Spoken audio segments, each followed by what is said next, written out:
सदाशिवसमारंभां शङ्कराचार्यमध्यमाम् अस्मदाचार्यपर्यन्तां वन्दे गुरुपरम्परां। श्रुतिस्मृतिपुराणानाम् आलयं करुणालयं नमामि भगवत्पादं शङ्करल्लोकशङ्करं शङ्करं शङ्कराचार्यं केशवं बादरायणं सूत्रभाष्यकृतौ वन्दे भगवन्तौ पुनः पुनः। नमस्कार श्रोते हो, माधवी रघुवीर या यूट्यूब चॅनलमध्ये आपणा सर्वांचं अतिशय मनापासून सानंद स्वागत करत आहे. स्तोत्रसंपदा या उपक्रमाच्या माध्यमातून आपण आद्य जगद्गुरू शंकराचार्य यांच्या विविध स्तोत्रांचा परिचय करून घेतो आहे, त्याचा अभ्यास करतो आहे, त्याचा अर्थ जाणून घेतो आहे आणि अर्थाबरोबरच त्याच्यातलं सौंदर्य, त्याची गेयता, त्याच्यातला अनुप्रास, त्याच्यातले अलंकार, त्याच्यातली शब्दचमत्कृती या सगळ्या अंगांचा अभ्यास करत करत आपण पुढे चाललो आहे. आपण अनेक स्तोत्र बघितली, आराध्य दैवतांची बघितली, म्हणजे कृष्णाविषयीची स्तोत्र आहेत, शंकराची स्तोत्र आहेत, देवीची स्तोत्र आहेत, सद्गुरूंची स्तोत्र, अशी अनेक स्तोत्र बघत बघत काही स्तोत्र आपण निर्गुणाची सुद्धा पाहिली नाही का. म्हणजे अगदी वेदसार शिवस्तोत्र असेल, परापूजा असेल, साधना पंचकम असेल, अशाही स्तोत्रांचा आपण हळूहळू एक एक करत अभ्यास करतो आहे. आणि या स्तोत्राचा अर्थ समजावून घेताना आपण स्वतःला समृद्ध करत चाललो आहोत, स्वतःला. कारण प्रत्येक स्तोत्र हे मनावर ठसणार आहे आणि ही आचार्यांची किमया आहे. प्रत्येक स्तोत्र, त्याची चाल, त्याची रचना, त्याच्यातले शब्द आणि त्याचा अर्थ आपल्याला समृद्ध करत आहेत.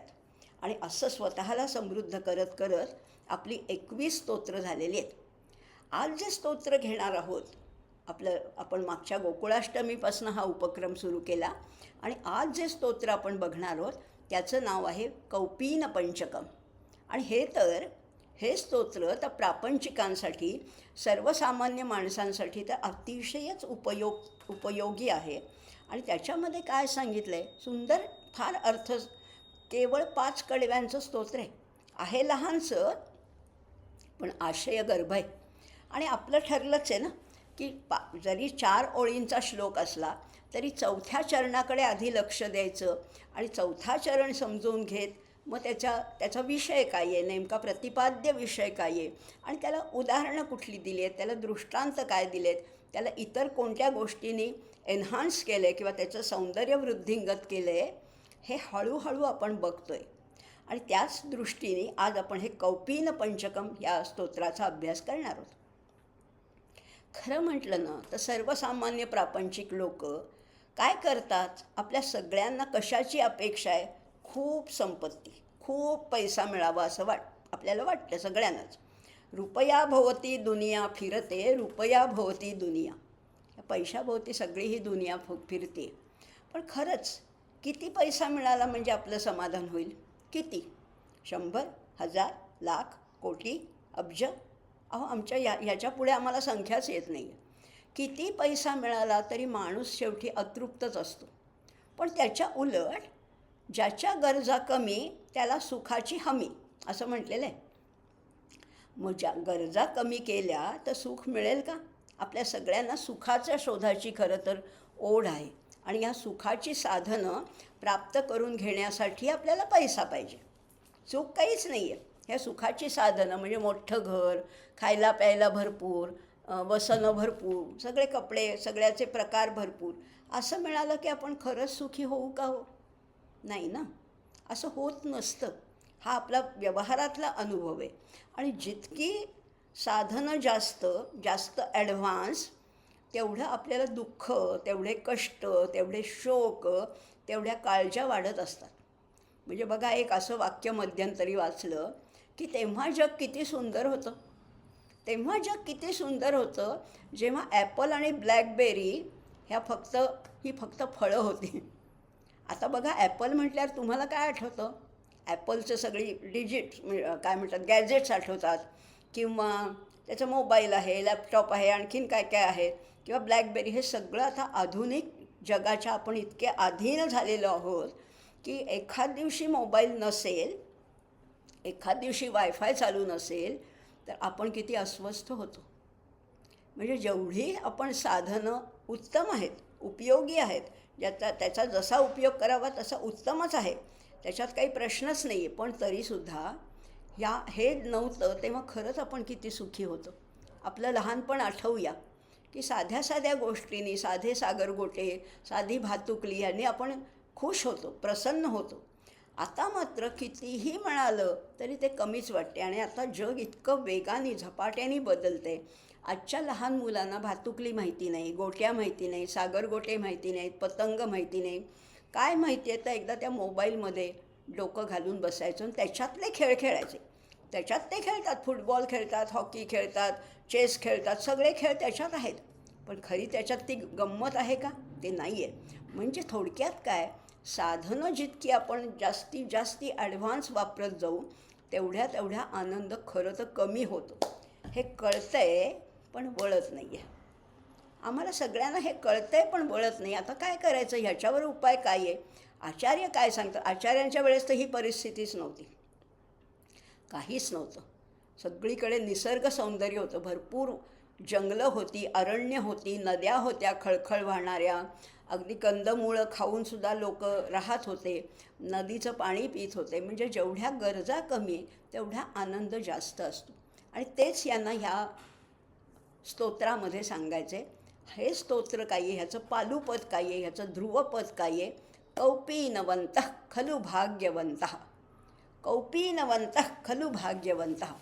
आता हे स्तोत्र तर आपण बघणार आहोत, पण त्यापूर्वी थोडं व्याकरणाकडे मुद्दामच मी नेणार आहे आपल्याला की कौपीनवंतः आणि खलु भाग्यवंतः. वंतः असा शब्द आपण वापरतो, भाग्यवंत, गुणवंत, धनवंत वगैरे वगैरे आपण वापरतो. नेमका याचा अर्थ काय आहे? भाग्यवान पण आपण म्हणतो आणि भाग्यवंत पण म्हणतो. मग या दोन्हीमध्ये काय फरक आहे तर बघा, धनवंत, ज्ञानवंत, गुणवंत असं जेव्हा वापरतो तर ज्ञान, धन, गुण ही सगळी नामं आहेत आणि त्याला वत प्रत्यय लावला, धनवत, गुणवत, भाग्यवत, की त्याचं एक मूळ शब्द तयार होतो. आणि ह्या धनवत, गुणवत, भाग्यवत ह्या जर का विभक्तीमध्ये तो शब्द आहे ना, तो विभक्तीमध्ये बसवायचा असेल किंवा भाग्यवान, भाग्यवंतौ, भाग्यवंतः प्रथमा, म्हणजे एकवचन, द्विवचन आणि बहुवचन अशी वापरलेली आहेत. आता इथे ह्या स्तोत्रामध्ये आचार्यांनी सगळीकडे वंतः, रमंतः, चरंतः, तुष्टिमंतः असे सगळे शब्द वापरले, कारण हे बहुवचन वापरलेले आहेत. असे लोक थोडेच आहेत, पण म्हणून तरीसुद्धा त्याचं बहुवचन वापरलं आहे. आणि म्हणून आपल्याला हा भेद लक्षात घ्यायला पाहिजे की कौपीनवंतः खलु भाग्यवंतः याचा नेमका अर्थ काय. व्यवहारात आपण भाग्यवान कुणाला म्हणतो, भाग्यवंत कुणाला म्हणतो खरं म्हटलं तर? बघा, आपल्याला वाटतं की पुष्कळ ज्याच्याकडे पैसा आहे किंवा ज्याच्याकडे घरदार आहे, धनदौलत आहे, मुलं बाळं आहेत, नोकर चाकर आहे, शेतीवाडी आहे, पत्नी उत्तम आहे, समाजात प्रतिष्ठा आहे, तो भाग्यवान. अगदी बरोबर आहे, ही आपली व्याख्या अगदी बरोबर आहे. तो भाग्यवान समजला जातो. पण खरं भाग्य हे नाहीच आहे. या कशातच हे भाग्य लपलेलं नाही आहे. पुष्कळ पैसा असला म्हणजे भाग्यवान आहे का? शेतीवाडी आहे, घरदार आहे म्हणून भाग्यवान आहे का? नाही नाही. असं असूनसुद्धा त्रासिक किंवा त्रासलेले, त्रस्त असे लोक आपण बघतो. त्यामुळे भाग्य ह्या शब्दाचा हा नक्कीच अर्थ नाही आहे. कारण हे सगळं आहे, पण ज्याच्याकडे ज्ञान नाही, ज्याच्याकडे वैराग्य नाही, ज्याच्याकडे भक्ती नाही, त्याला कसं काय भाग्यवंत म्हणणार? आपण मागच्याच आचार्यांच्या एका स्तोत्रात पाहिलं, तो गुर्वष्टकममध्ये, शरीरम सुरूपम तथा वा कलत्रम यशश्चारुचित्रम धनम मेरुतुल्यम मनश्चेन्न लग्नम गुरो रंघ्री पद्मे ततः किं ततः किं ततः किं ततः किं. सगळं आहे, सुंदर शरीर आहे, पत्नी अतिशय सुयोग्य आहे, मुलं बाळं चांगली आहेत, समाजात प्रतिष्ठा आहे, भरपूर पैसा आहे. पण ज्याला गुरुकृपाच लाभली नाही, काय उपयोग? तत किं. तेच इथे म्हटले, ते नसलं तरी चालेल, पण हे पाहिजे. म्हणजे खरं भाग्य कशात कशात आहे, तर तोच शोध ह्या कौपीन पंचकम ह्या स्तोत्रामध्ये आपल्याला आज शोध घ्यायचा आहे, तो खऱ्या भाग्यवंताचा. आम्ही आहोत का खरे भाग्यवंत? बघूया, इथे तपासूनच बघूया. ज्याच्या गरजा कमी, आता कौपीन या शब्दाचा वस्तुतः अर्थ घ्यायचा नाही आहे. वस्तुतः अर्थ आहे लंगोटी किंवा ते कफनी किंवा ते छाटी जे धारण करतात त्याला कौपीन म्हटलेलं आहे. म्हणजे तेवढं पुरतं ना, तेवढं वस्त्र त्यांना पुरेसं आहे. आणि असे जे धारण करणारे ज्यांच्या गरजा कमी आहेत तेच खरे भाग्यवंत आहेत, असा याचा साधारण अर्थ आहे. अर्थात ह्याला पुष्टी देण्यासाठी, या विधानाला आणखीन पुष्टी देण्यासाठी आचार्यांनी 5 कडवी वापरलेले, 3 चरण सांगितलेत. आणि पुन्हा 4था चरण आहे तो हाच आहे, कौपीनवंत खलु भाग्यवंत. त्यामुळे जे अंतःकरणात संतुष्ट आहेत तेच खरे संतुष्ट, तेच खरे आनंदी, तेच खरे सुखी असं म्हटले. सयुक्त स सुखी नरहा असं जे गीतेत सांगितलं आहे तेच हे आहे. ह्या कौपीन पंचकाला आणखीन एक दुसरं नाव आहे, ते आहे यतिपंचक. यतिपंचक असंही याचं नाव आहे. अतिशय लहानसं पण अतिशय आशयगर्भ असं स्तोत्र आता आपण सुरू करणार आहोत. आजच्या भागामध्ये आपण ह्या स्तोत्राचा अभ्यास करणार आहोत. कौपीन पंचकम करायची सुरुवात. वेदान्तवाक्येषु सदा रमन्तो भिक्षान्नमात्रेण चतुष्टिमन्तः विशोकमन्तः करणेत्रमन्तः कौपीनवन्तः खलु भाग्यवन्तः. कौपीनवन्तः खलु भाग्यवन्तः. काय सुंदर अर्थ सांगितले. भाग्यवान कोण? ज्याला आवड कशाची, प्रत्येकाला आवड कशाची कशाची तरी असतेच. तर इथे म्हटलेलं आहे वेदांत वाक्येषु सदा रमन्तः, जे रममाण झालेत कशामध्ये? वेदांताच्या वाक्याचा अर्थ समजून घेण्यात. वेद आणि वेदांत. वेदांत म्हणजे उपनिषद, वेदांत म्हणजे श्रुती. आणि ह्या श्रुती वाक्याचा, आणि श्रुती काय आहे, उपनिषद काय आहे, प्युअर नॉलेज आहे, शुद्ध ज्ञान ज्याच्यात सांगितलं आहे. आणि त्या शुद्ध ज्ञानाचा प्रत्येक जो चरण आहे, प्रत्येक जो शब्द आहे, त्याचा अर्थ नीट लागण्यासाठी, तो समजावून घेण्यामध्ये जे रममाण आहेत, आणि ते रममाण असताना त्यांना तहान भुकेची सुद्धा शुद्ध राहत नाही, असे लोक आहेत. वेदांत वाक्येषु सदा, आणि नेहमी, थोडा वेळ नाही, सदा रमन्तः. त्या वेदांत वाक्यामध्ये जे रममाण झालेले आहेत, जे गुंग झालेले आहेत, तो अर्थ लागल्याशिवाय त्यांना काही चैन पडत नाही, असे लोक वेदांत वाक्येषु सदा रमन्तः. आणि पुढे काय सांगितलं आहे? भिक्षान्न मात्रेण चतुष्टिमन्तः. भिक्षान्नाचं महत्त्व या संन्याशांच्या जीवनामध्ये, किंवा रामदासी पंथ असू दे, वारकरी पंथ असू दे, भिक्षा मागणं हे अतिशय उच्च दर्जाचं अन्न आहे. भिक्षान्नाला दर्जा आहे, कारण त्याला औषधं म्हटलेलं आहे.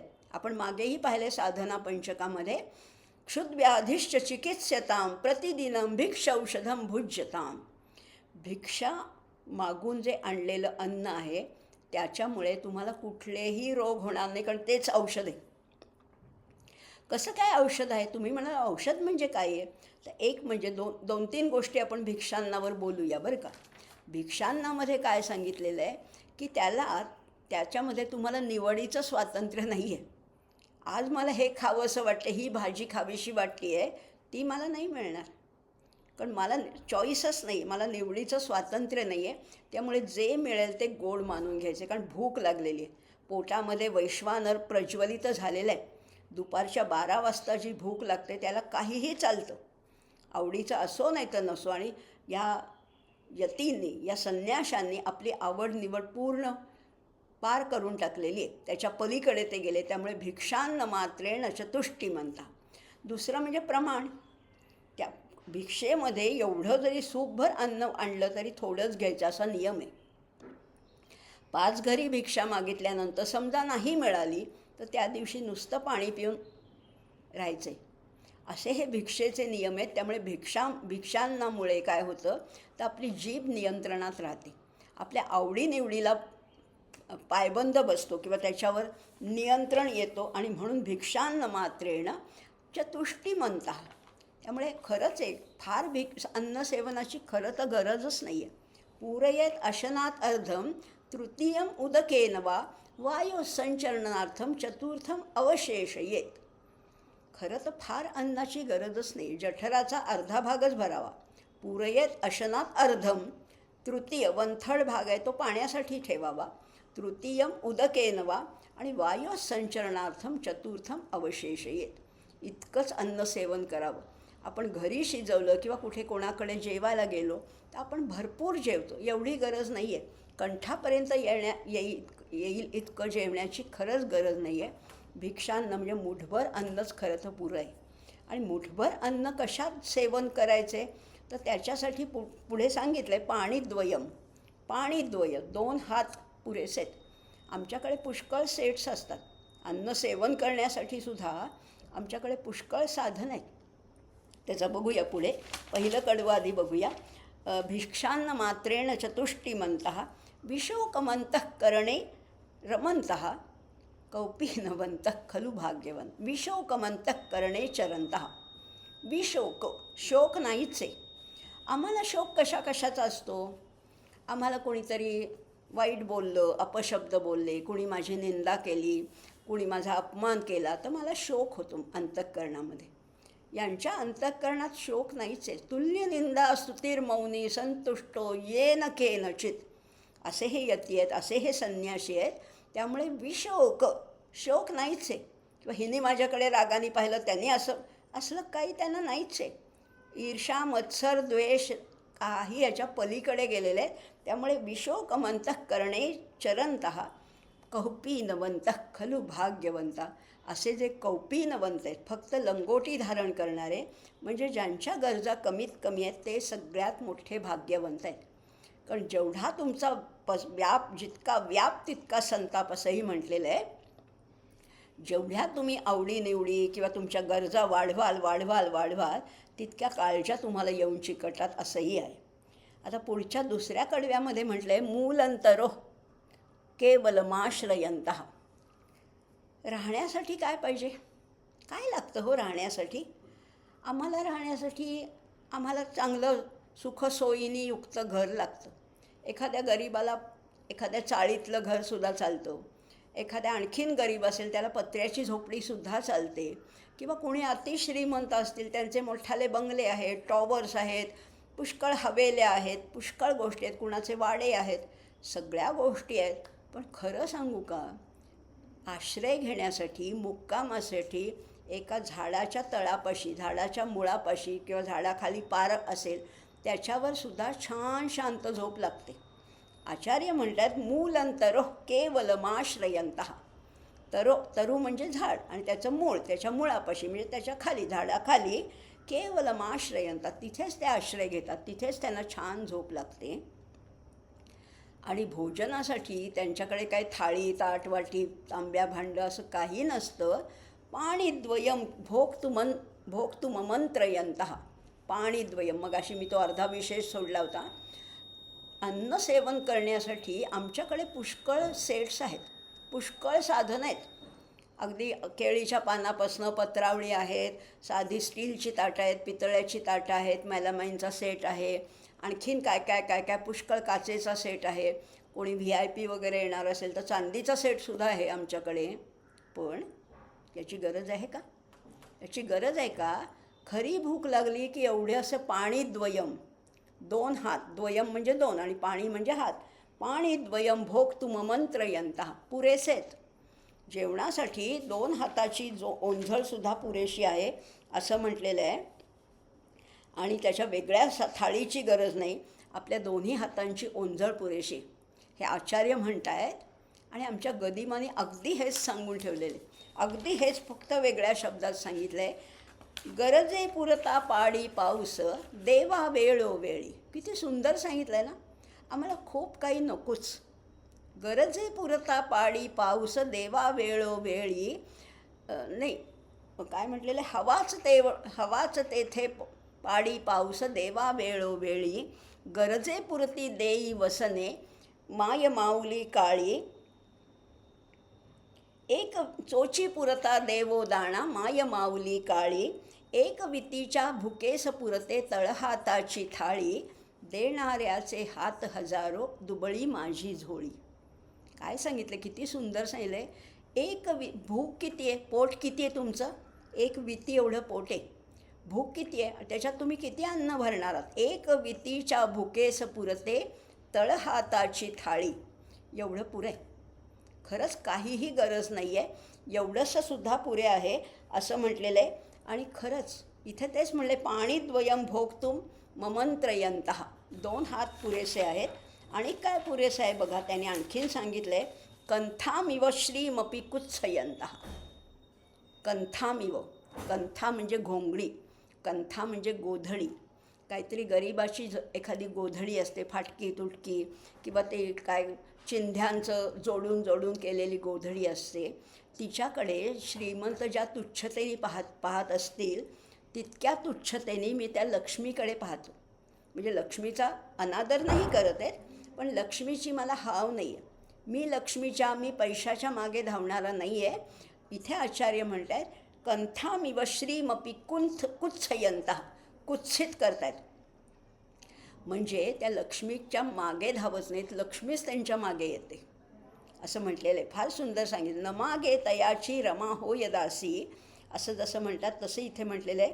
कंथामिव श्रीमपी कुत्सयंतः कौपीनवंत खलु भाग्यवंतः. पुन्हा पुन्हा सांगतात, कौपीनवंत, ज्यांच्याकडे काही नाही, फक्त लंगोटी, म्हणजे फक्त लज्जारक्षणापुरती वस्त्र आहेत, ते सगळ्यात भाग्यवंत आहे. बघा ना, आमच्याकडे इतके वॉर्डरोब्स खचाखच भरून ओसंडून वाहत आहेत, पण तरीसुद्धा आमचं समाधान होतच नाही आहे. आमचं कुणाचंच, म्हणजे साधारण मध्यमवर्गीय किंवा श्रीमंत, किती कपडे लागतात हो माणसाला. कपडे तरी किती लागतात. एक कौपीन, त्यांच्याकडे 2च कौपीन आहे, आज ही आणि उद्या ती. आपल्याला प्रत्येक, म्हणजे इथे आपण ज्या साधारण उच्च मध्यमवर्गीयातले जे लोक आहोत, त्यांच्या साड्यांचे किती प्रकार. पैठणी वेगळी, कांजीवरम वेगळी, इंदोरी वेगळी, इरकल वेगळी, म्हणजे हळदी कुंकाची साडी वेगळी, लग्नाची वेगळी, भाजी आणायला जाताना किती साड्यांचे प्रकार. साड्यात जाऊ दे, वस्त्रांचे किती प्रकार आहेत. आणि प्रत्येक ठिकाणी वेगवेगळं.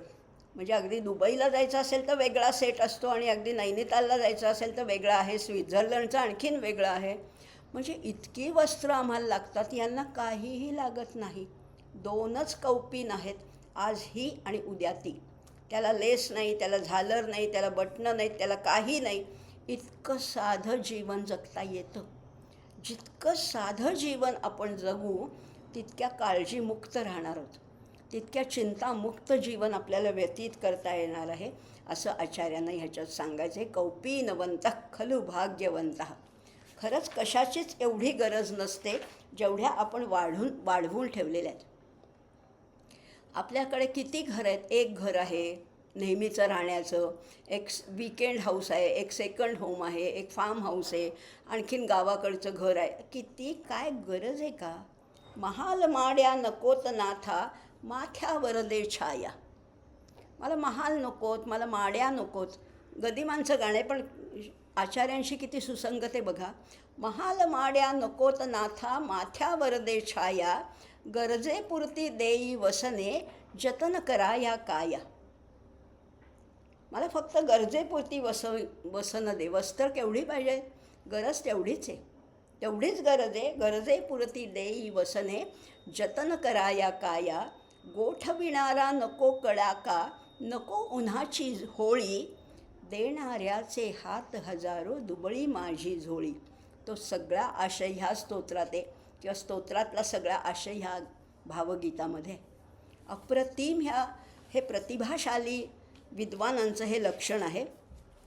आता 3ऱ्या कडव्यामध्ये आचार्य काय म्हणतात बघा.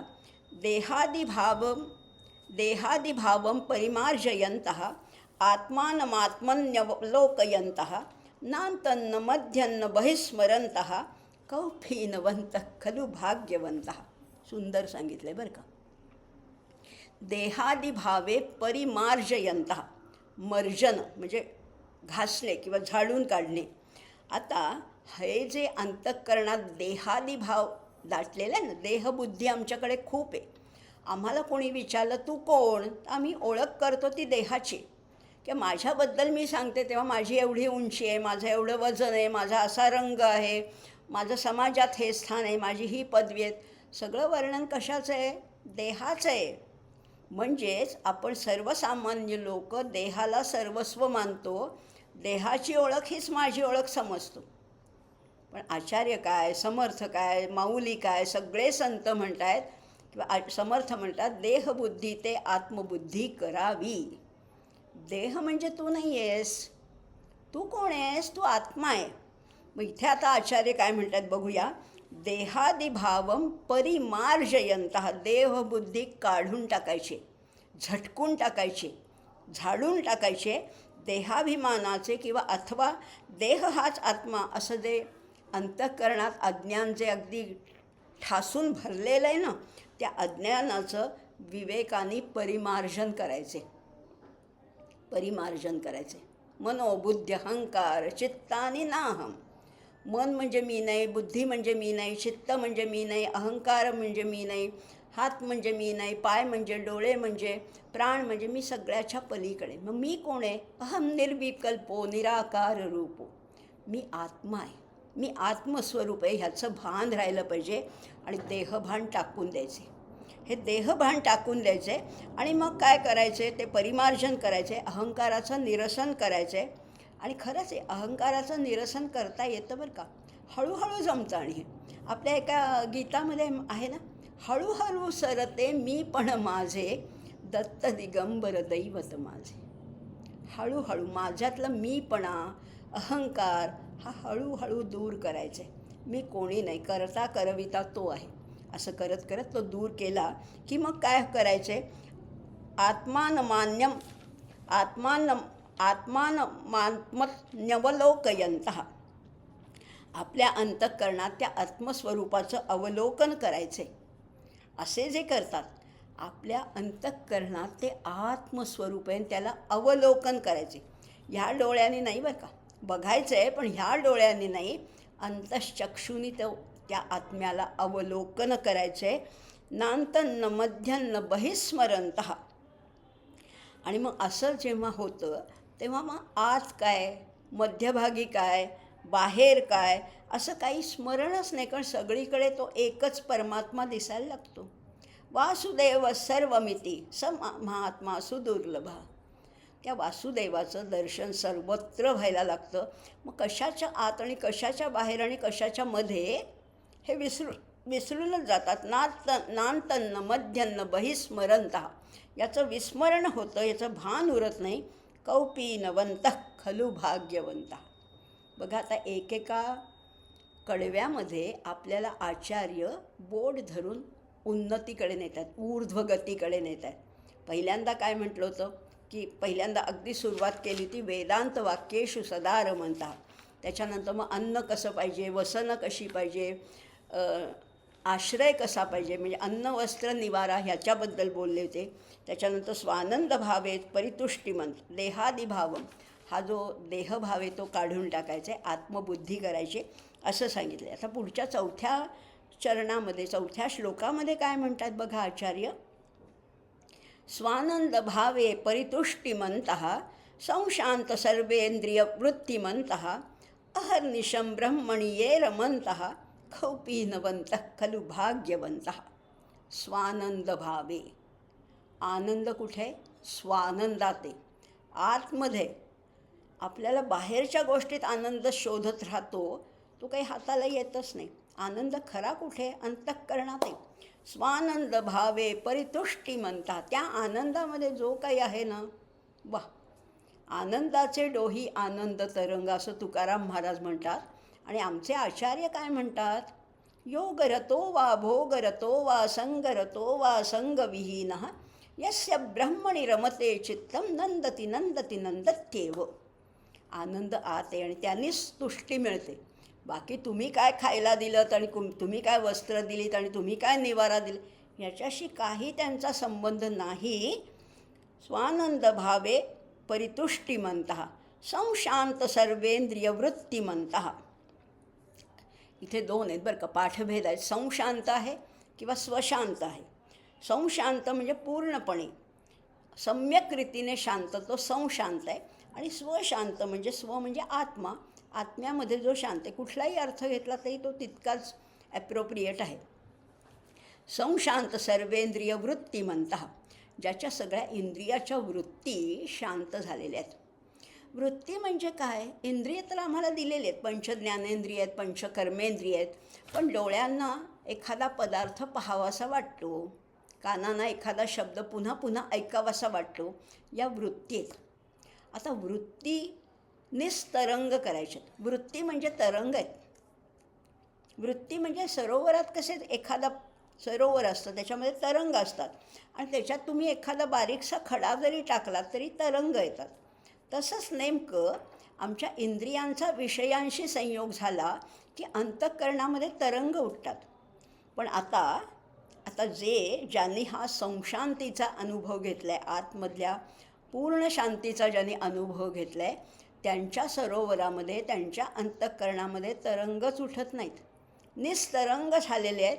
त्यामुळे काय झालेलं आहे? संशांत सर्वेंद्रिय वृत्तिमंतः, वृत्ती सगळ्या संपून गेलेल्या आहेत.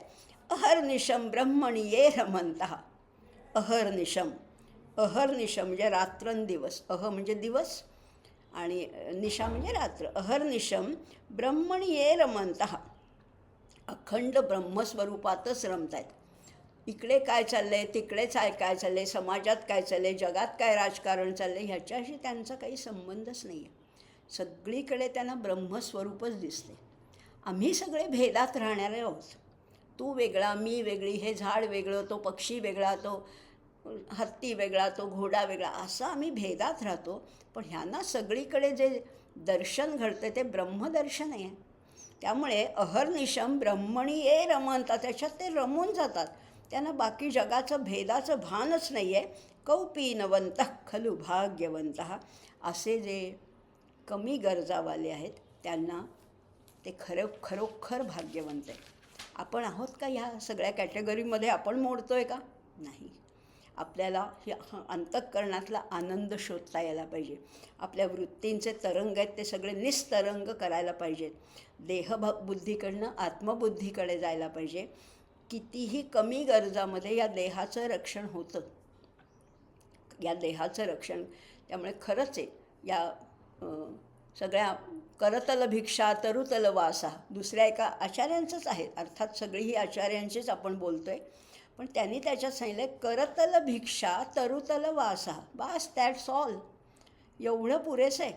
हातामध्ये भिक्षा, कशाला तुम्ही एवढा संसार वाढवून ठेवलेला आहेत? किती प्रकारची भांडी आहेत, किती प्रकारचे वस्त्र आहेत, किती प्रकारची निवासाची तऱ्हा आहेत. खरं तर करतल भिक्षा तरुतल वासा एवढं सफिशियंट आहे. आता आचार्य शेवटच्या कडव्यात काय म्हणतात ते बघूया. पंचाक्षरम पावन मुच्चरंतः. मग करायचं काय? सगळीकडे ब्रह्मदर्शन झालं आहे, खरी गोष्ट आहे, त्यांना झालं आहे. पण मग वाणीने बोलायचंच नाही का? तर नाहीच बोलायचं, खरंच मौन पाळायचे. आणि जर बोलायचं झालंच तर बाकीचं काही प्रपंचातलं भौतिक गोष्टीबद्दल बोलायचं नाही.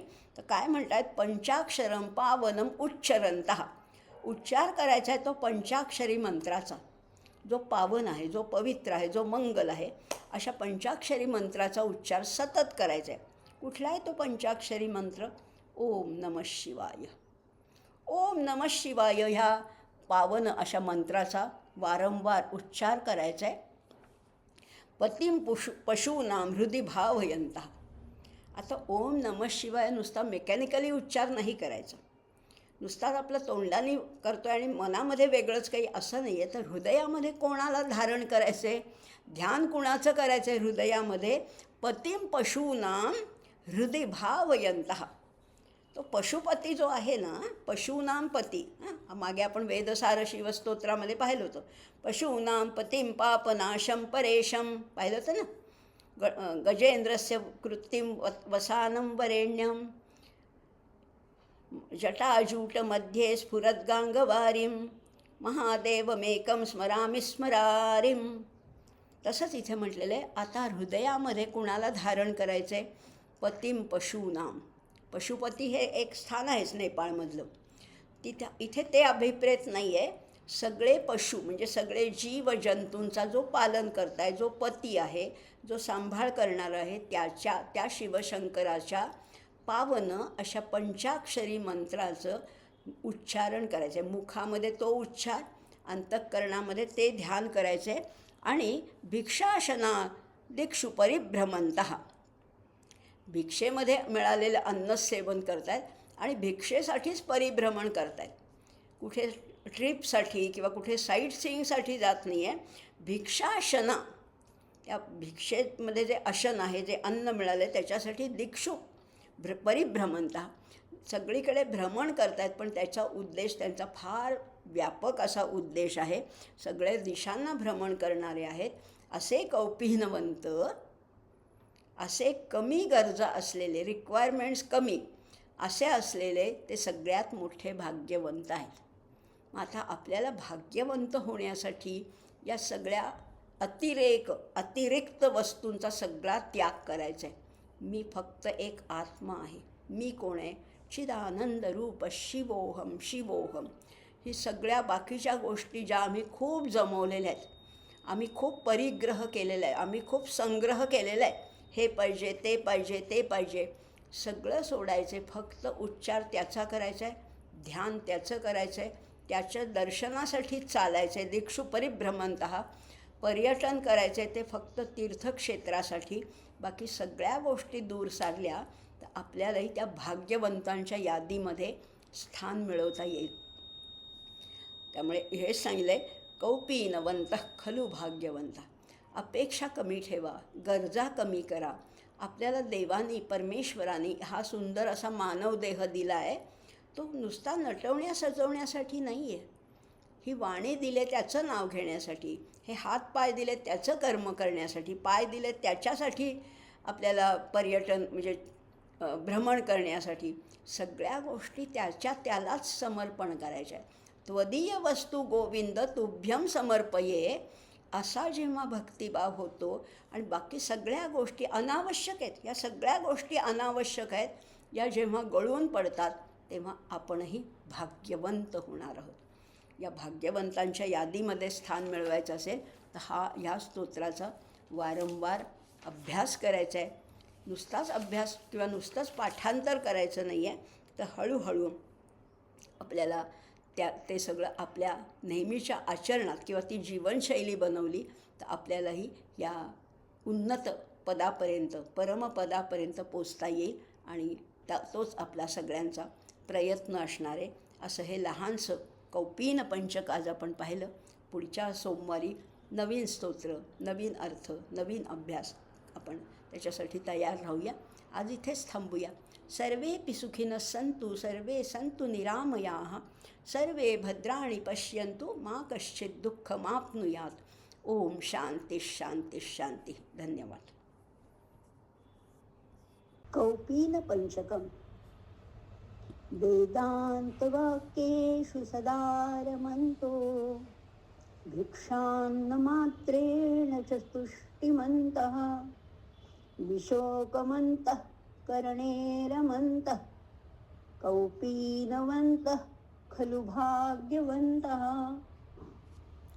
मूलन्तरोः केवलमाश्रयन्तः, पाणिद्वयं भोक्तुममन्त्रयन्तः, कन्थामिव श्रीमपि कुत्सयन्तः, कौपीनवन्तः खलु भाग्यवन्तः. देहादिभावं परिमार्जयन्तः, आत्मानमात्मन्यवलोकयन्तः, नान्तन्न मध्यं न बहिस्मरन्तः, कौपीनवन्तः खलु भाग्यवन्तः. स्वानन्दभावे परितुष्टिमन्तः, संशान्त सर्वेन्द्रियवृत्तिमन्तः, अहर्निशं ब्रह्मण्ये रमन्तः, कौपीनवन्तः खलु भाग्यवन्तः. पञ्चाक्षरं पावनमुच्चरन्तः, पतिं पशूनां हृदि भावयन्तः भिक्षाशनोद्दिक्षु परिभ्रमन्तः कौपीनवन्तः खलु भाग्यवन्तः.